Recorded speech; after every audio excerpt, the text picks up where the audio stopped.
In 1965, a factory in Swansea was turning out 10,000 toy cars a day and still couldn't meet demand. By 1984, the company that owned it was gone.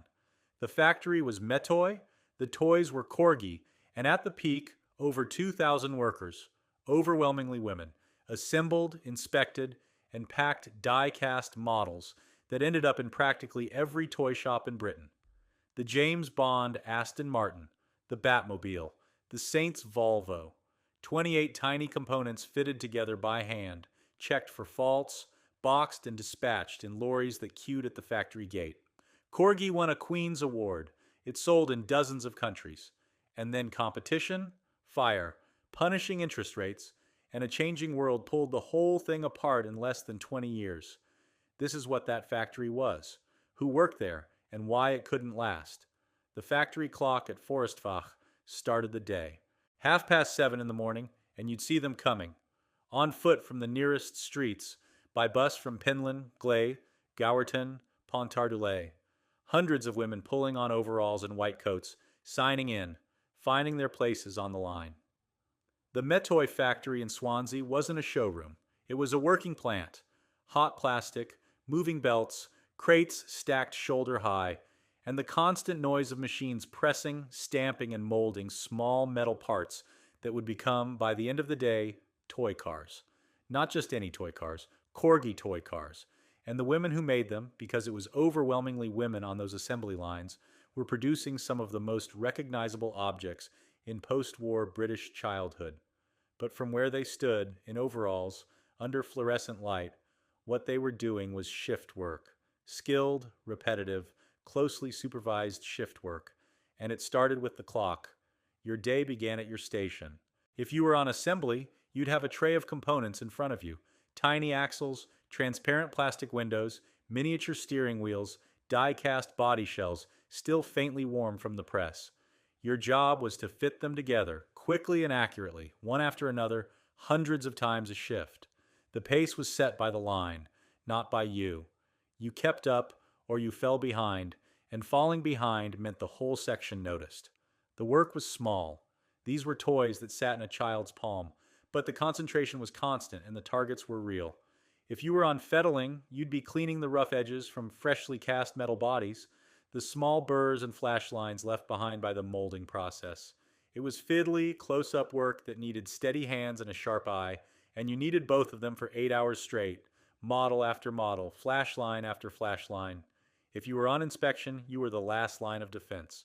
You checked each finished car for faults, a crooked wheel, a scratched paint finish, a door that didn't sit flush, a mechanism that stuck. Anything that wasn't right got rejected and sent back down the line.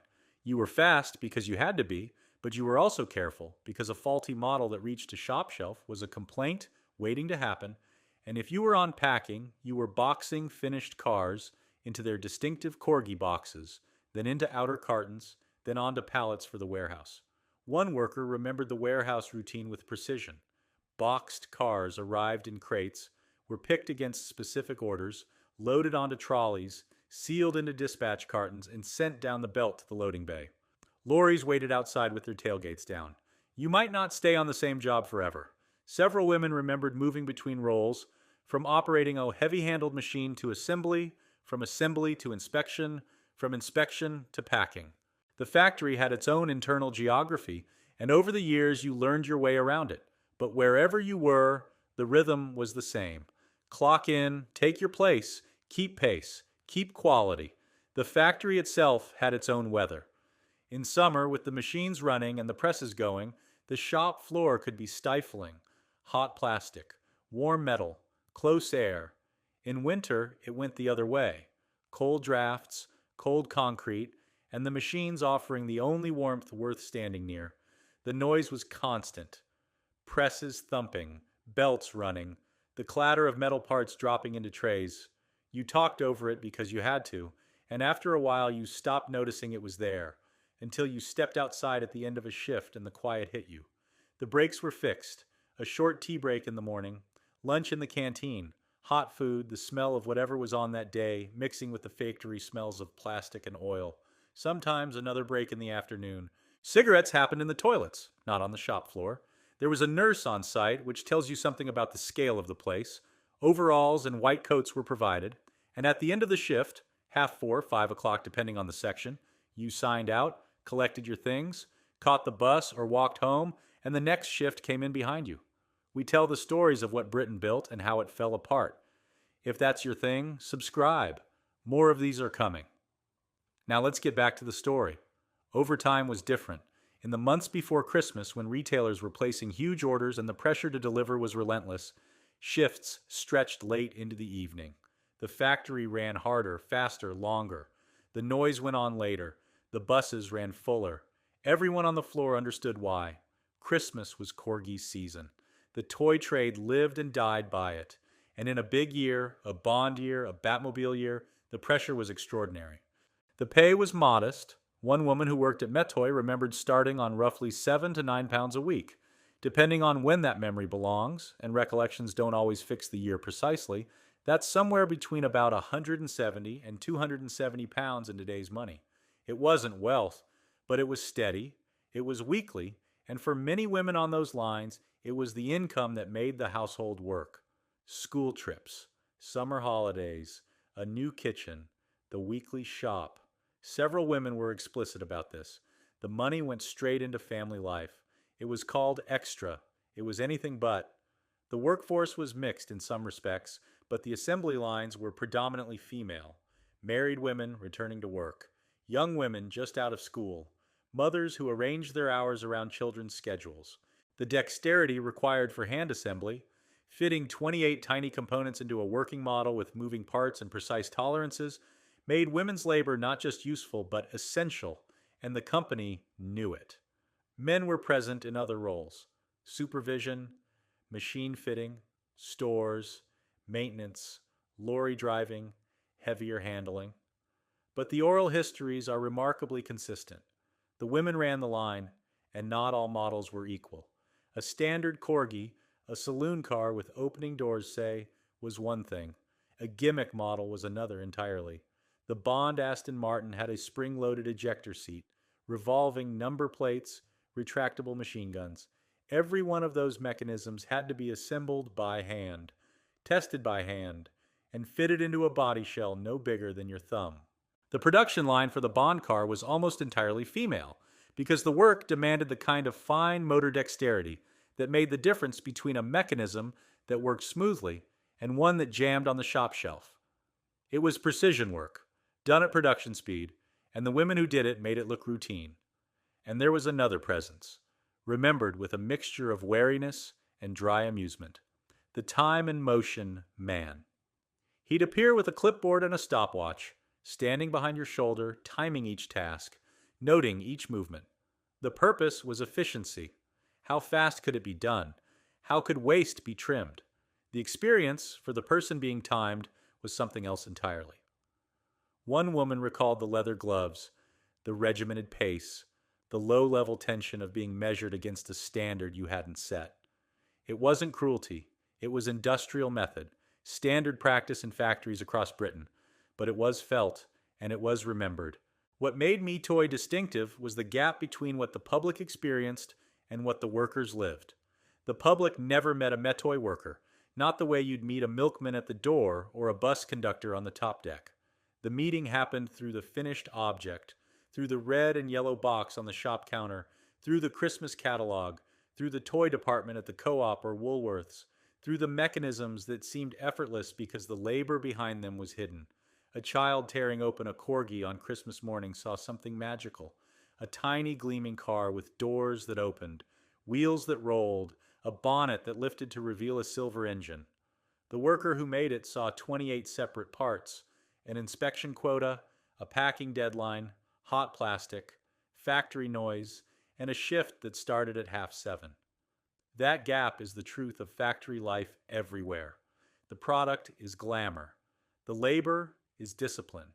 And the people who bridged that gap, who turned components into wonder, 8 hours a day, 5 days a week, deserved more recognition than they ever received.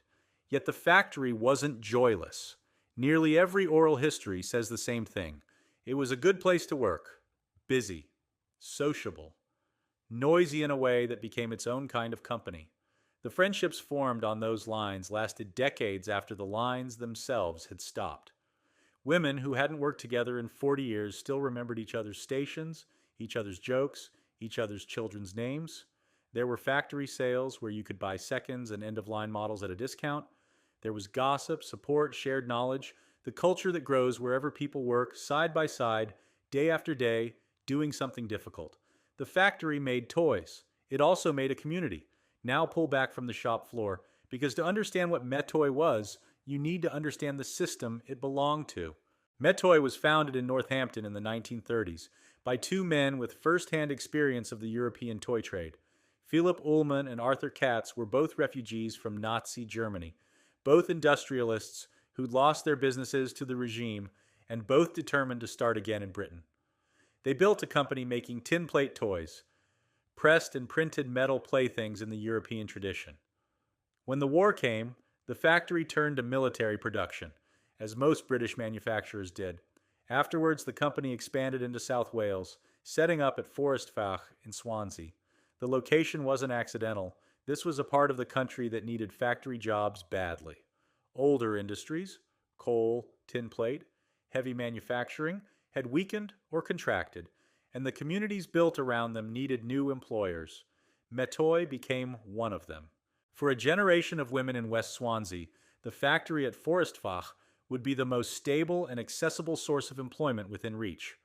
The shift from tin plate to die cast was significant. Tin plate toys were lighter, simpler, cheaper to produce. Die cast models, made from zinc alloy injected into steel molds, were heavier, more detailed, more durable, and more expensive to manufacture. They also required a more skilled and more numerous workforce to assemble and finish. When Mettoy committed to die casting in the early 50s, it was committing to a kind of manufacturing that would need hundreds, and eventually thousands, of workers at Swansea. That decision shaped everything that followed. By the early 1950s, the company was well established and growing, and in the middle of that decade, a commercial decision was taken that would define everything that followed. Mettoy launched a new range of die-cast model vehicles, manufactured in Swansea, and gave the range a deliberately Welsh name, Corgi. It was launched on the 9th of July, 1956. The branding was intentional. These weren't anonymous products from a Midlands warehouse. They were Welsh-made, and the name told you so. What made Corgi different from anything else on a toy shop shelf was engineering ambition. From the very first models in 1956, Corgi cars had transparent window glazing, actual plastic windows you could see through. That sounds small. It wasn't. In 1956, the main rivals sold die-cast cars with empty window holes, blank metal where the glass should be. Corgi's innovation was visible and immediate. A child could pick up two models of the same car, one from Corgi and one from a competitor, and see the difference in seconds. Then came spring suspension, tiny springs that let the wheels bounce, another first for the die-cast market. Then opening doors and bonnets. Then detailed painted interiors, jeweled headlights, working steering mechanisms. Each advance across the late 50s and early 60s made the finished product more impressive on the shelf, and each one made the assembly process at Swansea more exacting, more labor-intensive, more dependent on careful hands doing precise work. These were not crude lumps of metal to be boxed and forgotten. They were miniature-engineered products, combining die-cast zinc alloy bodies, injection-molded plastic parts, paint finishes, chrome trim, tiny moving mechanisms, and carefully designed packaging into something that felt genuinely modern. That complexity drove the business model. The process of making a single Corgi model involved more stages than most people would guess. First, zinc alloy was melted and injected into steel dies under pressure, die casting, to produce the body shells. Then plastic parts were injection molded separately: windows, interiors, steering wheels, bumpers. The metal bodies were fettled, cleaned, and sent to be painted, sprayed, dried, sometimes hand detailed. Then everything came together on the assembly line, where the components were fitted by hand into a finished model. After that, inspection. After inspection, boxing. After boxing, warehousing. After warehousing, dispatch. The whole chain, from molten metal to a lorry pulling away from the loading bay, happened inside one factory complex, and every stage depended on the stage before it running smoothly and on time. Mettoy needed volume, standardized production at speed, reliable quality, fast throughput, and seasonal distribution timed to the toy trade calendar. Shops filled their shelves before Christmas. Catalogs went to print in autumn. Orders from wholesalers and retailers had to be met on schedule, or the competition took the sale. The entire operation rested on a workforce that could assemble, inspect, and pack at industrial scale, and that workforce was drawn from the bus routes and pavements and front doors of West Swansea. It was a local employment system as much as a manufacturing one. Relatives worked together, friends shared sections, daughters followed mothers through the factory gate. The works became a kind of industrial neighborhood inside a building. The mid-1960s were the high water mark, and the scale was impressive. Academic industry histories put the Swansea workforce at around 2,250. Some later company histories and enthusiast sources suggest a higher figure, above 3,500 by 1970, though that number is harder to verify from the primary records. Either way, Mettoy was one of the substantial employers in the British toy trade, and Swansea was the heart of it, and the peak had a name. In the autumn of 1965, Corgi released a model of James Bond's Aston Martin DB5 from Goldfinger. It was gold painted. It had an ejector seat that actually worked. Press a small lever on the chassis, and a tiny plastic figure shot up through the roof and out of the car. It had revolving number plates, operated by a slide underneath. It had machine guns that emerged from the front bumper. It cost 10 shillings, half a pound, and it became, almost overnight, the most desired toy in Britain. Nothing like it had been seen before. The film tie-in, the working gadgets, the sheer ingenuity of the thing, it caught something in the public imagination that went beyond ordinary toy buying. The factory couldn't keep up.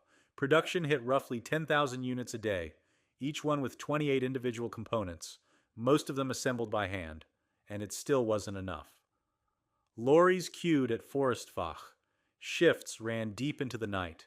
Women who'd normally finish at 4:30 found themselves staying until 7, 8 later. The canteen kept going. The belts kept running. Management sent messages down the line.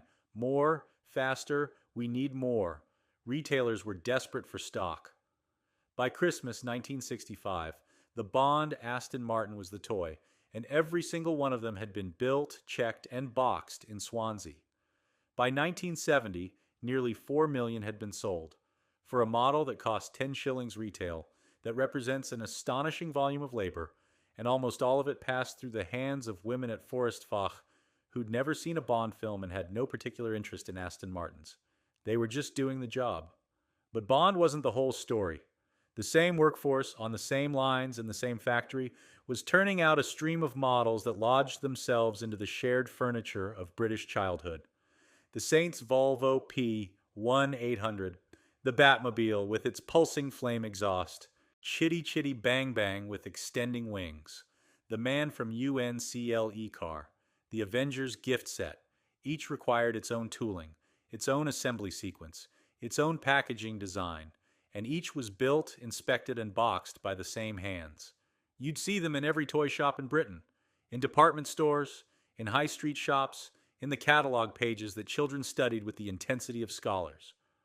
Corgi won the first ever Queen's Award to Industry for a toy manufacturer, a detail that tells you how seriously the company was taken as a British exporter and employer.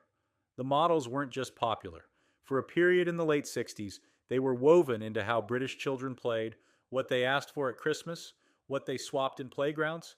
The Corgi box was a kind of promise. Film glamour, engineering ingenuity, and post-war consumer confidence shrunk down to something a child could hold in one hand. The women at Fforestfach were making cultural objects. They just didn't know it yet. The decline didn't arrive as a single blow. It came as a series of pressures, each one survivable alone, together forming something that wasn't. The first was competition. In 1968, Mattel launched Hot Wheels in America. Low-friction axles, vivid metallic paint, plastic track for racing. It was a completely different idea of what a toy car should do. Not a scale replica to admire, but a fast-moving vehicle to race. Children responded immediately, and the ripples reached Britain fast. Corgi countered in 1970 with whiz wheels, faster rolling wheels fitted to its own models, and the speed of that response tells you the company understood the threat. But the firm was reacting now, not leading. The initiative in the toy car market had shifted across the Atlantic, and getting it back would prove far harder than matching a single innovation. The second was fire. In March 1969, a major blaze at the Fforestfach plant destroyed a warehouse, and with it, a year's worth of finished stock ready for distribution. Thousands of boxed models, manufactured, inspected, packed, ready to go, gone in a night. The damage was severe and the timing brutal. Deliveries were disrupted at exactly the moment retailers needed reliable supply. Shops that couldn't get Corgi stock turned to Dinky and other competitors to fill their shelves, and not all of them came back when Swansea recovered. Even where later accounts differ on the precise financial cost of the fire, they agree on the structural impact. It wasn't simply bad luck absorbed in a few weeks. It was a blow to the company's reputation for reliability in the trade, and it landed on a business that was already facing tougher competitive conditions than it had known in the golden years. The third was economic, and it was the most relentless. The broader British toy industry was under growing pressure through the 1970s. Interest rates rose sharply. At their worst, bank base rates climbed above 15%. The cost of borrowing became punitive, and the toy trade had a particular vulnerability that made high interest rates especially damaging: stock financing. Every year, manufacturers had to produce months' worth of toys before the Christmas selling season, carrying the full cost of materials, labor, warehousing, and distribution on their own books until retailers paid, often well into the new year. When money was cheap, that was manageable. When money was expensive, it was a vice, and the import picture was worsening at the same time. Cheaper products from the Far East, manufactured at a fraction of Swansea's labor cost, were appearing on the same shop shelves where Corgi had once had comfortable space. Retailers who could buy a passable toy car from Hong Kong for less than a Corgi cost wholesale were not going to carry shelf space out of loyalty. This wasn't a problem unique to Mettoy. It was the economic storm that swept through much of British toy manufacturing in the late 70s and early 80s, and it was powered by forces far larger than any single company could resist. The fourth was a shift in childhood itself. By the early 1980s, the company could see that children were turning toward electronic play and home computing. Mettoy's response was bold. The firm invested heavily in Dragon data, producing the Dragon 32 home computer at the Swansea site. The reasoning wasn't foolish. If children's attention was moving to screens, the company wanted to follow.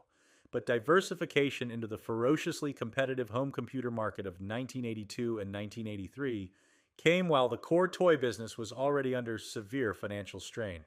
The Dragon was a capable machine. It entered a market that was already overcrowded, and the gamble didn't pay off. One further detail is worth noting, because it speaks to how memory and chronology sometimes part company.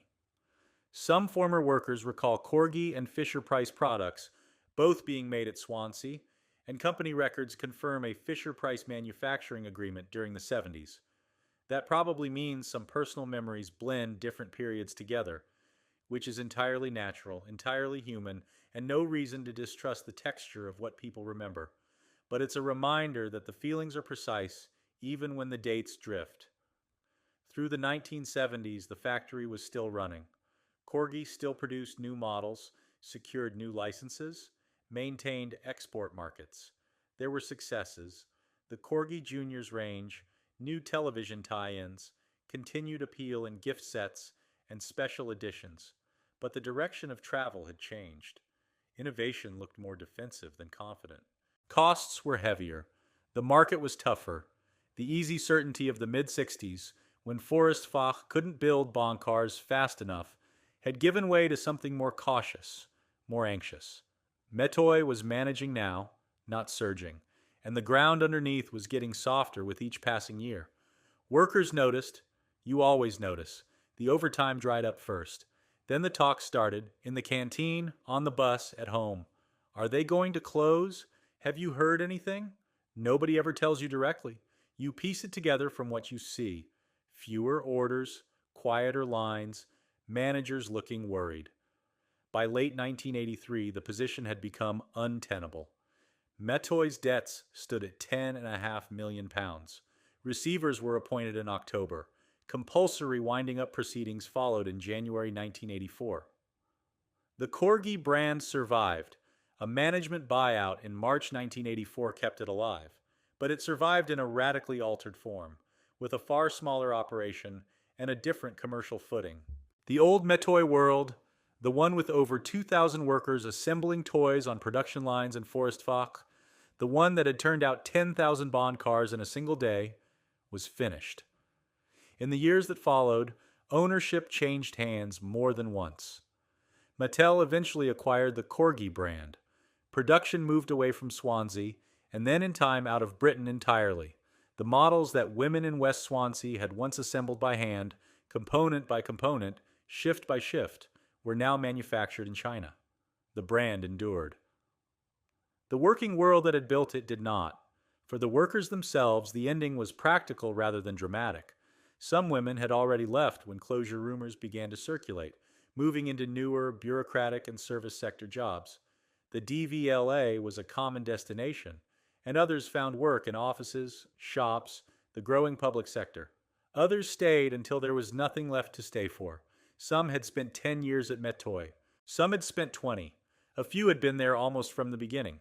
Many simply carried their factory friendships forward into the decades that followed, meeting up, keeping in touch, remembering things that only someone who'd worked that line could understand. There were no grand farewell ceremonies at Fforestfach. The building emptied, the buses stopped filling up at 7:30, and the industrial life that had stitched together a whole district of Swansea for the best part of 40 years came quietly to an end. What was lost wasn't just a toy brand, or a product range, or even a factory. It was a particular kind of skilled industrial life. The women who worked those lines could spot a flawed paint finish at a glance, at speed, model after model, hour after hour.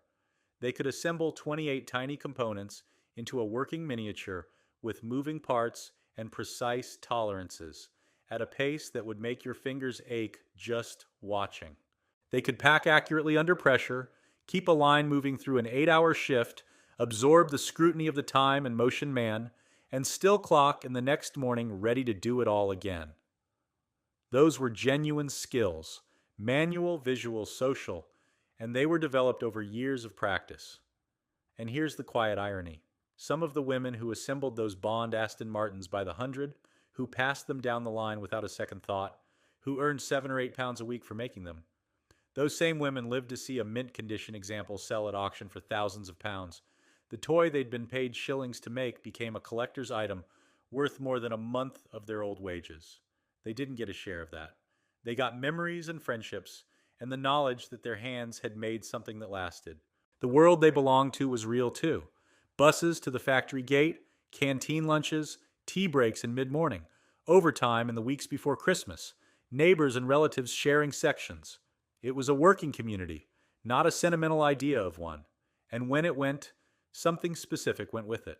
A rhythm of employment, friendship, and local purpose that had shaped West Swansea for a generation. What was gained deserves honest acknowledgement too. Manufacturing moved to where costs were lower, and that made toys cheaper for the families buying them. A child in 1990 could walk into a shop and find a wider range of toy vehicles at lower prices than any child in 1965 could have imagined. Electronic play and home computing opened up new kinds of engagement for children, different, not lesser. Some of the women who left Mettoy found work that was less physically repetitive, less tightly supervised, though not always in places they liked as much. Office work paid better in some cases. The hours were more regular, but more than one former worker, looking back, said the same thing. The factory had something the new workplaces didn't: a shared purpose, a physical product you could hold, a sense, at the end of a shift, that you'd made something real.